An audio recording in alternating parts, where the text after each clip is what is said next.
ये north pole है, ये साउथ पोल है।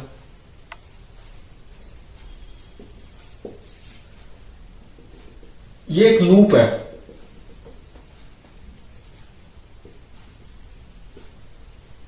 n टर्न्स है और एरिया ए है।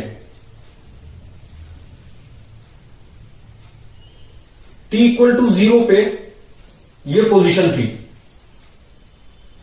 t इक्वल टू 0 पे पोजीशन क्या है, ये। इसको ओमेगा से घुमा दिया ऐसे, ठीक, ओमेगा से ऐसे घुमा दिया, ये ऐसे है।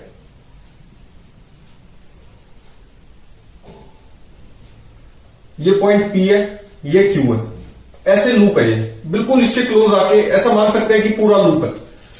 अच्छा, अब इसको ऐसे घुमा दिया। क्वेश्चन ये है, find potential difference between P and Q। तो कैसे करेंगे, पोटेंशियल डिफरेंस बताना है। तो जब ये घुमा देंगे इसको,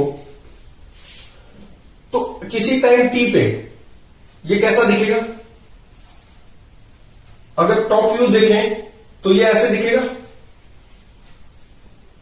एट टाइम T पे, और ये कितना हो गया होगा, theta equal to omega T, ये होगा। एरिया वेक्टर इसका परपेंडिकुलर ऐसे है, मैग्नेटिक फील्ड इस डायरेक्शन में है, ये B है। मैग्नेटिक फील्ड कैसे होगी, ऐसे है ना मैग्नेटिक फील्ड B, तो ये B, एरिया वेक्टर ये है, ठीक। तो ये एंगल कितना हुआ, 90 minus omega T, this angle is 90 minus omega T. अच्छा, तो फ्लक्स एट एनी टाइम क्या लिख सकते हैं, flux at any time T is 5n B dot A. किसी भी टाइम T पे यूनिफॉर्म मैग्नेटिक फील्ड है, इसलिए B डॉट ए बन जाएगा, क्योंकि integration of B dot D A होता है, उसका क्या आ जाएगा, B डॉट ए आ जाएगा, क्योंकि B कांस्टेंट था, बाहर आ गया इंटीग्रेशन से, और एरिया वेक्टर ये पूरा एरिया हो जाएगा इसका लूप का।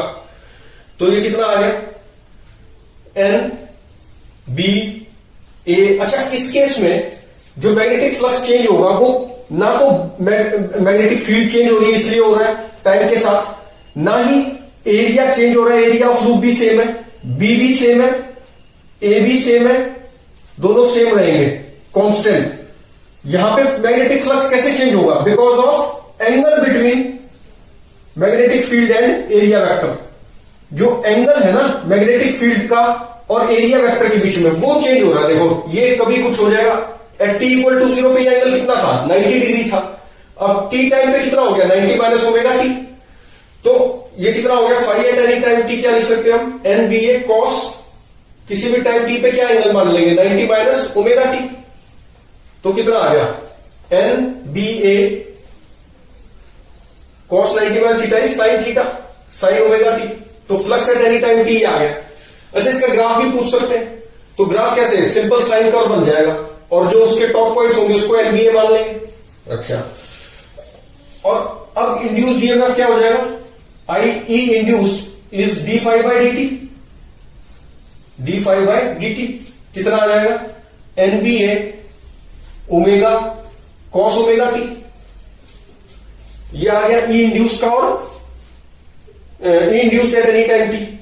अच्छा, अब इसमें पोलैरिटी कैसे होगी, पोलैरिटी देखने के लिए कैसे करेंगे, अभी ये एंगल 0 से, ये जो एंगल है एरिया वेक्टर में और मैग्नेटिक फील्ड में, ये 0 से कितना हो जाएगा, जब ये नहीं, when angle goes from angle between.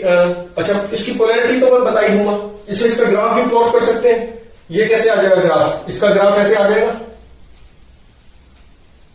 ये ग्राफ बनेगा इसका, ये कितना होगा, इसका टाइम पीरियड कितना है, ये देखो यहां तक हुआ ना, तो ये टाइम पीरियड कितना हो जाएगा, 2 pi by coefficient of T, 2 pi by omega, 2 pi by omega. ये कितना हो जाएगा जब ये 0 हो रहा है, पाई बाय ओमेगा पे, नहीं, पाई बाय 2 ओमेगा पे, this is pi by 2 omega. ये क्या है, ई इंड्यूस्ड, एंड ये टाइम टी है, अच्छा, ये कितना हो जाएगा? ये pi by 2 omega plus pi by 2 omega, ये हो जाएगा पाई बाय ओमेगा। ठीक, और ये पॉइंट कितना हो जाएगा? Pi by omega plus pi by 2 omega, तो 3 पाई बाय 2 ओमेगा आ जाएगा। ये कितना आ जाएगा? 3 पाई बाय 2 ओमेगा। अब इसमें प्लस पाई बाय 2 ओमेगा और कर देंगे तो 2 पाई बाय ओमेगा आ जाएगा। तो हर एक में पाई बाय 2 ओमेगा का चेंज आता गया। ये पॉइंट कितना हो जाएगा? NBA ओमेगा, और ये वाला नेगेटिव में हो जाएगा माइनस NBA ओमेगा।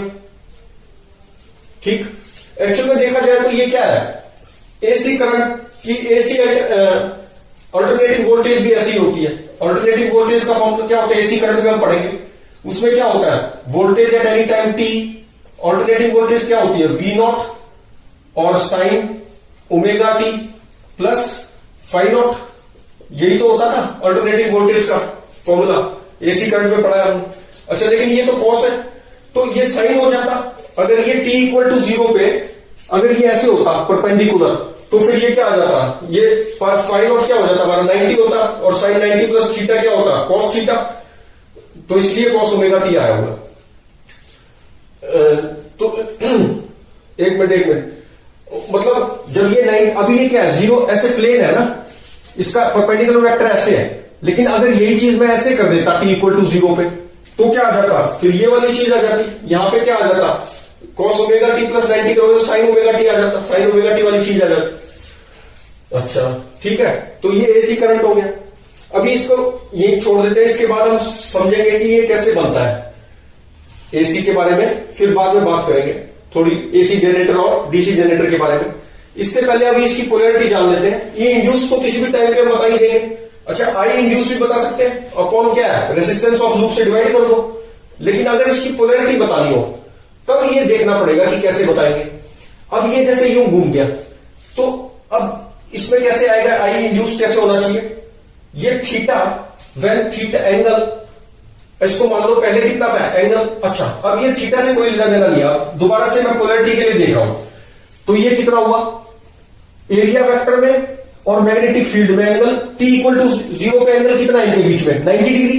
अब ये जब ये 90 घूम जाएगा तो एंगल कितना हो गया? 90 से 0 हो जाएगा ना। जब ये ऐसे था, जब ये यूं आ जाएगा 90 डिग्री घूम जाएगा तो ऐसे हो जाएगा। तो when angle between A and B changes from 90 degree to 0 degree, तो 90 डिग्री से जब 0 डिग्री होगा, चेंज करेगा, तो कैसे आएगा? इसके लिए अलग डायग्राम बनाते हैं। ऐसे है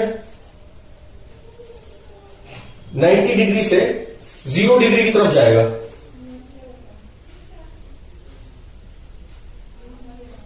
नाइन्टी डिग्री से कितने पे जाएगा? 0 डिग्री पे। A and B changes 90 degree to 0 degree, तो ये कितना हो जाएगा? A and B changes from 90 degree to 0 degree. कितना? t इक्वल टू 0 पे 90 है, और फिर ये मान लो ये ऐसे जा रहा है, तो अब क्या हो गया? मैग्नेटिक फील्ड इंड्यूस्ड ईएमएफ किधर आएगा? इंड्यूस्ड करंट इस डायरेक्शन में आएगा, आई इंड्यूस्ड इस डायरेक्शन में आएगा। क्यों? क्योंकि लेंस लॉ के अकॉर्डिंग जो मैग्नेटिक फील्ड इंड्यूस्ड है वो बी तो ऐसे है, तो ये इसको अपोज करेगा ना इस चेंज को, तो आई इंड्यूस ऐसे आना चाहिए। ऐसे आएगा तभी तो B induced due to this I induced ऐसे आएगा। लेंस लॉ के हिसाब से आई इंड्यूस ऐसे आएगा, तभी इस आई इंड्यूस की वजह से बी इंड्यूस इस डायरेक्शन में आएगा, और ये आना ही चाहिए क्योंकि ये अपोज कर रहा है मैग्नेटिक फील्ड को, ये अपोज करेगा ना, तो बी इंड्यूस इधर तभी आएगा जब आई इंड्यूस ऐसे हो, लेंस लॉ के हिसाब से। तो ये पोलैरिटी है, ये मान लो P है और ये Q है, तो P टू Q पोलैरिटी है जब ये एंगल A एंड B के बीच में 90 से 0 होता है। 0 पे क्या हो जाएगा? अब इसमें क्या है, जब 90 से 0 हो रहा है तो फ्लक्स अगर हम देखें तो फ्लक्स इंक्रीज कर रहा है। फ्लक्स क्या कर रहा है? इंक्रीज कर रहा है ना।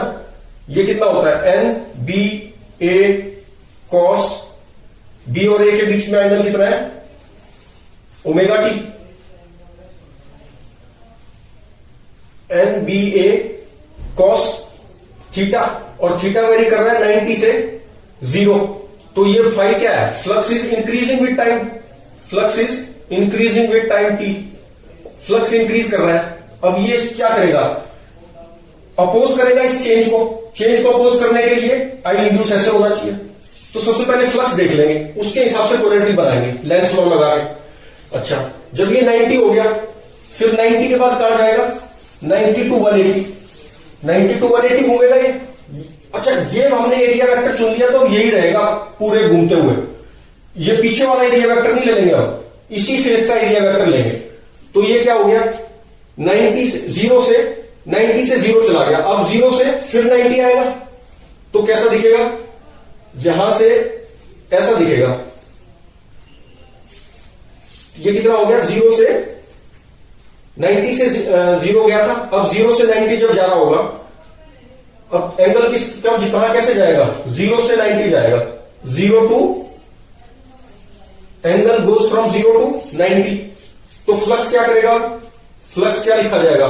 N B A cos theta, और थीटा किसके बीच में है? Theta goes from 0 to 90 degree. तो इसका मतलब फ्लक्स क्या कर रहा है? डिक्रीज कर रहा है। फ्लक्स क्या किया? डिक्रीज किया ना। तो फ्लक्स डिक्रीज किया, ऐसे है ये लूप। ये पॉइंट पी है, ये पॉइंट क्यू है, ऐसे है ना, ये लूप था। तो अब जब थीटा एरिया वेक्टर और बी के बीच में 0 से 90 डिग्री जाएगा, मतलब ये अब यू होने वाला है।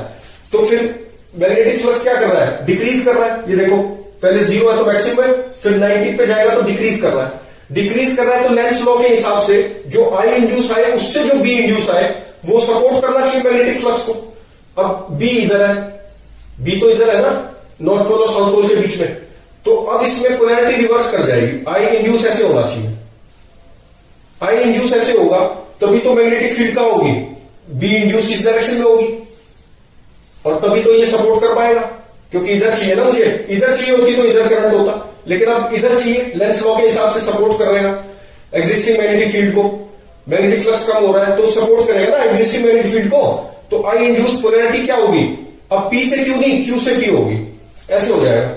और ये ऐसे रहेगी जब तक ये यहां आ जाएगा। अच्छा, यहां आने के बाद फिर कैसा होगा? एंगल कैसे चेंज करेगा? अब 0 से 90 हो गया, ये 90 हो गया ना एंगल। एरिया वेक्टर, इसी एरिया वेक्टर और मैग्नेटिक फील्ड में 90 डिग्री एंगल है। अब 90 से 180 जाएगा। अब एंगल कैसे जाएगा? 90 टू 180, 90 डिग्री से 180 जाएगा ना भाई।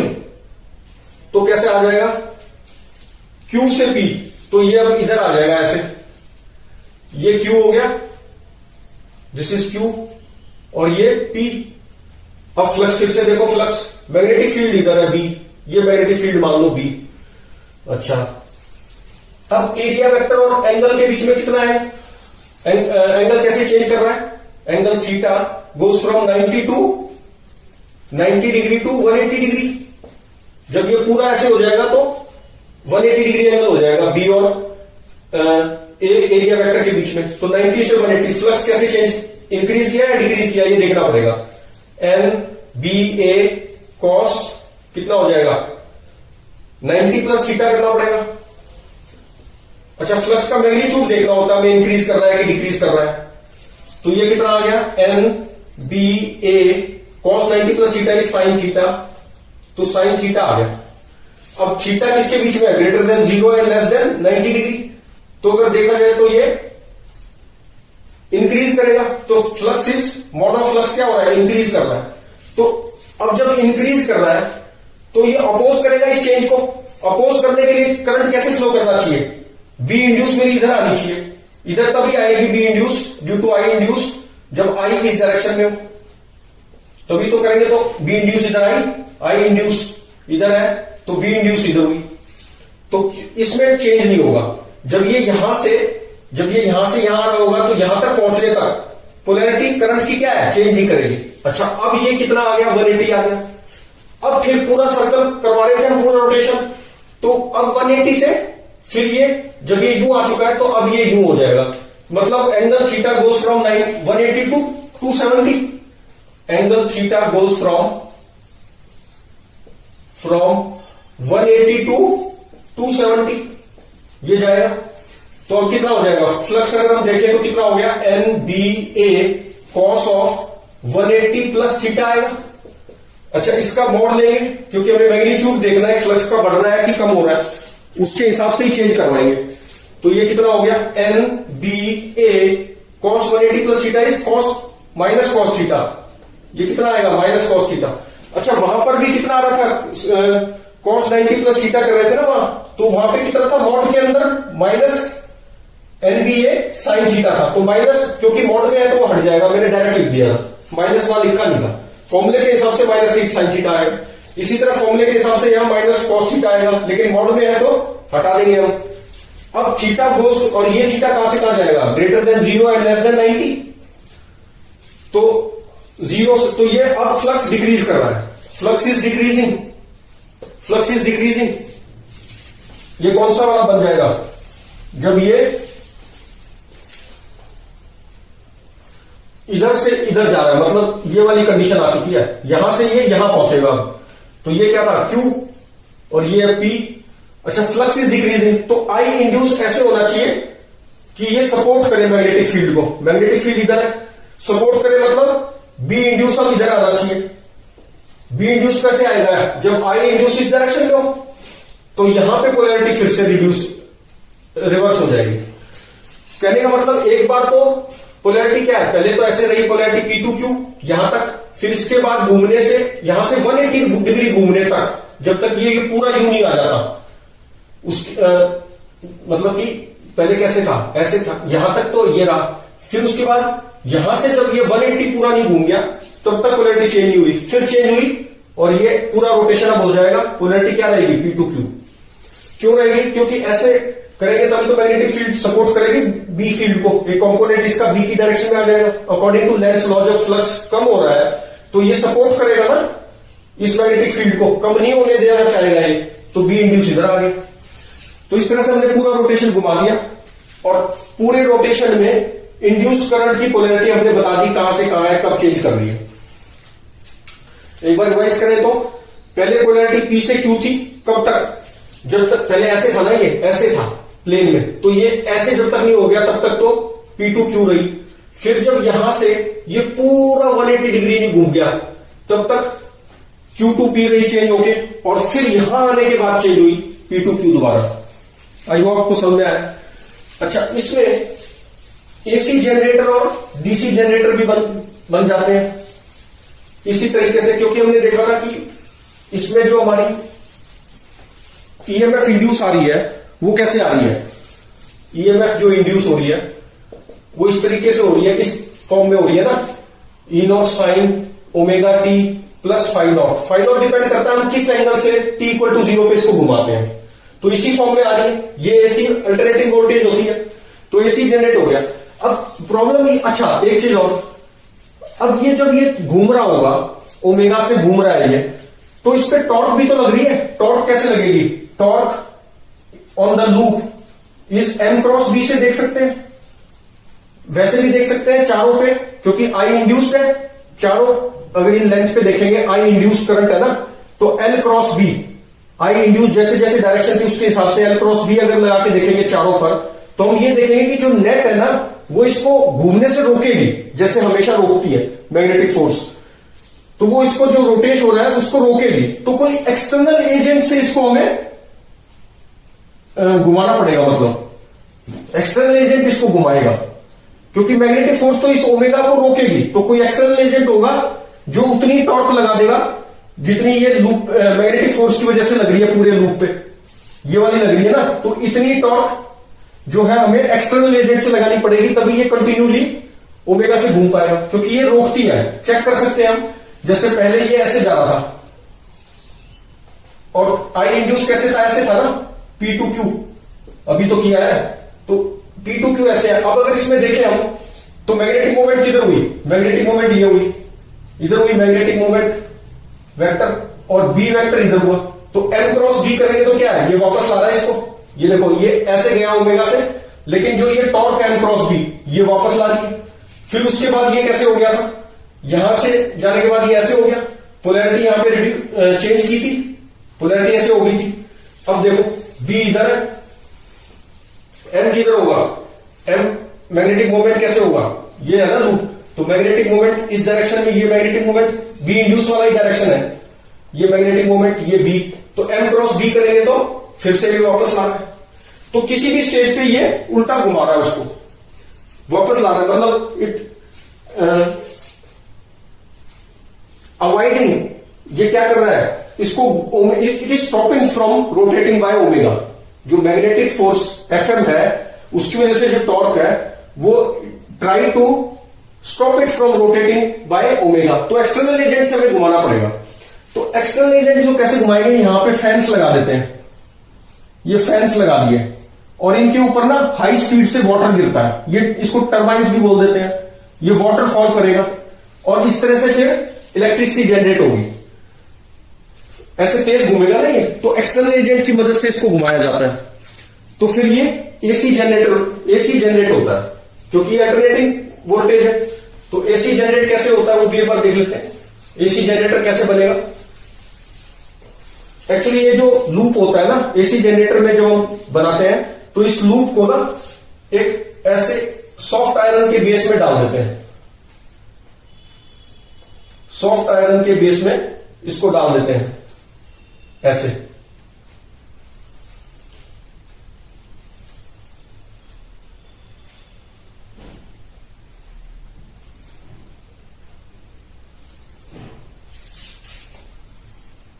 ये ऐसे एक रिंग से अटैच कर देते हैं इसको, और इसको भी एक रिंग से ऐसे अटैच कर देते हैं।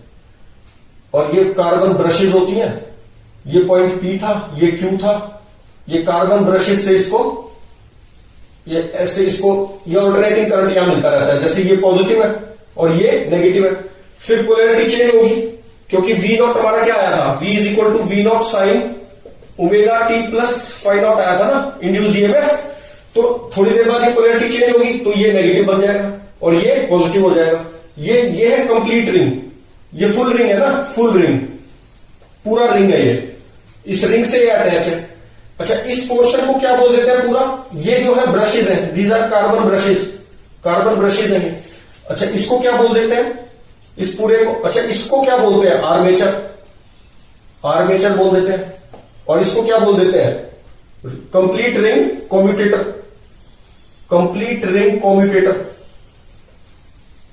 कम्यूटेटर। अगर ये रिंग ना लगाए तो फिर कैसे आउटपुट कैसे लेंगे हम, नहीं तो फिर ये जो आपस में ऐसे भिड़ जाएंगे। तो आउटपुट लेने के लिए क्या करते हैं कि रिंग से अटैच कर दिया और ये ऐसे इस रिंग को ब्रशेज से अटैच है, तो हमेशा ये आउटपुट मिलती रहती है। ये पॉजिटिव हो गया, फिर थोड़ी देर बाद नेगेटिव हो जाएगा, ये पॉजिटिव हो जाएगा, ऐसे एसी करंट हमें वोल्टेज, एसी वोल्टेज मिलती रहती है, ऑल्टरनेटिंग वोल्टेज मिलती रहती है। एसी करंट इससे मिलेगा हमें, this is AC generator, complete is called AC generator. अच्छा, इसी से डीसी जनरेटर भी बना सकते हैं। कैसे, सिर्फ कंप्लीट रिंग कम्यूटेटर जो है ना ये, इसमें चेंज करके हम डीसी जनरेटर बना सकते हैं। कैसे बनाएंगे, इसी में चेंज कर दो, देखो ये नोट कर लिया। अब इसमें कैसे चेंज किया वो बता देता हूं।